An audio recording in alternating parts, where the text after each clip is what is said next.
फिरोजाबाद आने के जो हमारी प्रेस वार्ता है उसके एक मुख्य उद्देश्य है कि फिरोजाबाद में भी जो स्थानीय निकाय के चुनाव हो रहे हैं, जो हमारे प्रत्याशी यहाँ लड़ रहे हैं, जैसे डब्बू भाई लड़ रहे हैं, यूनुस लड़ रहे हैं, शिकोहाबाद से टिंकू यादव लड़ रहे हैं, तो इन प्रत्याशियों के लिए चुनाव प्रचार करना।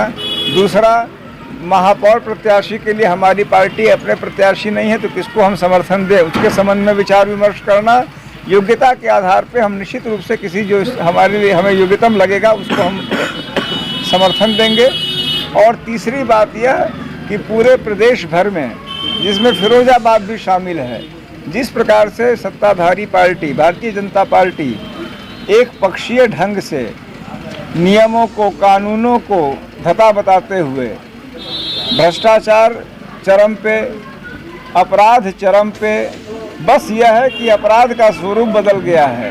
अब सत्ताधारी पार्टी के लोग और उनके साथी, उनके द्वारा पोषित अपराधी हर जगह, चाहे आपको पूरब में हो चाहे पश्चिम में हो, आर्थिक अपराध खुलेआम हो रहा है। सिर्फ आवश्यकता है कि जो अपराधी हैं, आर्थिक अपराधी, वह सत्ताधारी पार्टी के साथ जुड़े हों। मौजूदा सरकार ने 2-3 चेहरे, अतीक मुख्तार, राजनीति के लिए चुन लिए हैं। पूरी राजनीति अतीक और मुख्तार से चल रही है। उनके नाम पे ब्रजेश सिंह हो, धनंजय सिंह हो, अब आपने देखा ब्रजभूषण शरण सिंह का मामला, ब्रजभूषण शरण सिंह पे यौन उत्पीड़न के गंभीरतम आरोप लगे। लगातार जब तक जंतर मंतर पे महीनों धरना नहीं दिया, एफआईआर तक दर्ज नहीं हुआ। यानी एक भारतीय जनता पार्टी के सांसद के ऊपर पूरे धरना प्रदर्शन के बाद जो पीड़ित महिलाएं हैं, उनके कहने के बाद एफआईआर दर्ज तब हुआ जब सुप्रीम कोर्ट ने कहा। और यह सरकार कहती है कि हम कानून व्यवस्था वाली सरकार हैं, जहां पीड़ित महिलाएं चीख चीख के पुकार रही हैं, एफआईआर दर्ज नहीं। क्यों?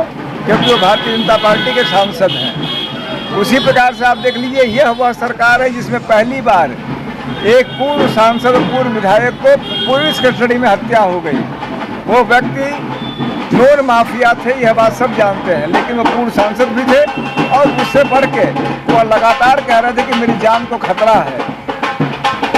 सुप्रीम कोर्ट तक गए, उनके परिवार वाले कह रहे थे, कोर्ट में सरकार ने कहा कि हम तुम्हारे जान बचाएंगे, और सरकार ने क्या किया? उनकी हत्या करवा दी।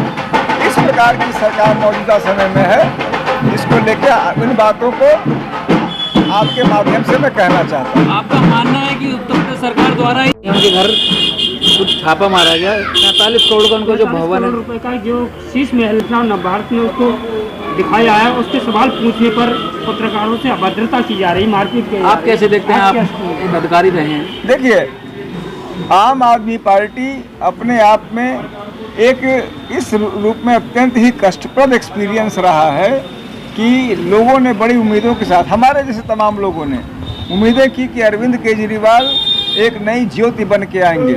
कष्ट का विषय रहा कि लगातार उनके तमाम बातें, वो कह रहे हैं कि राजनीति से प्रेरित है। राजनीति से प्रेरित है तो आप कोर्ट में साबित कीजिए।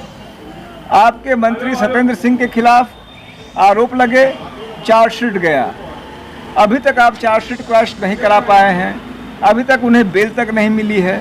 यह कहना कि वे जुडिशरी भी मिली हुई है, यह कहना कि हर कोई मिला हुआ है, यह तो अतिशयोक्ति है। वही स्थिति आपके मनीष सिसोदिया के साथ हुई। अब 45 करोड़ वाली जब से आप लोगों ने सामने रखा है, तब से पत्रकारों के ऊपर आतंक हो रहा है। जो व्यक्ति यह कहता था कि हम 1-1 रुपए का हिसाब देंगे, वह विदेशी सामान अपने घर पे लगवा रहा है, 45 करोड़ अपने घर के निर्माण के लिए कर रहा है। निश्चित रूप से जनता को समझना पड़ेगा कि इस पार्टी और भारतीय जनता पार्टी में कोई अंतर नहीं है। यह बल्कि मैं इसे ज़्यादा खराब इस रूप में मानता हूँ कि इन्होंने, भारतीय जनता पार्टी ने इस तरह की ऊंची ऊंची बातें नहीं की थी। इन्होंने बातें कही और 5-7 साल में इन्होंने अपनी हकीकत दिखा दी। अब पत्रकारों से मारपीट हो रही है, लोगों के खिलाफ जिसने भी जो भारतीय जनता पार्टी की नीति और रीति है, जिसने विरोध किया उस पर आक्रमण, लगभग कमोबेश वही आम आदमी पार्टी ने भी शुरू कर दी है, जो बेहद कष्ट का विषय है।